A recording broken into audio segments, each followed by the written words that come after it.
Hi hello மக்களே, நம்ம இப்போ எங்கே வந்திருக்கோம்னு பார்த்தா கேப்டன் விஜயகாந்த் ஐயா நினைவிடத்துக்கு வந்திருக்கோம். இது பாருங்கள், இது அவருடைய இல்லத்துக்கு நம்ம பார்க்கலான்னு வந்திருக்கோம். இது அவளோட கட்சி, இது திராவிட கழகம் மண்டபம். நீங்கள் பாருங்கள், செம்ம கூட்டம் ஃப்ரெண்ட்ஸ்.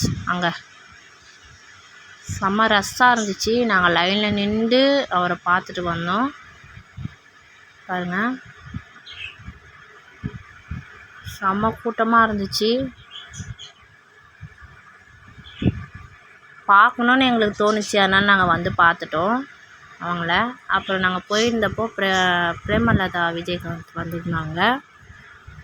அவங்களே பார்த்துட்டு அப்படியே நின்று பார்த்துட்டு வந்தோம். அவங்க அப்படியே அங்கே போய் ஃபஸ்ட்டு விஜயகாந்த் ஐயா இதில் போய் பார்த்துட்டு சாமி கும்பிட்டு அதுக்கப்புறம் கிளம்பிட்டாங்க. அப்புறம் நாங்களும் கிளம்பி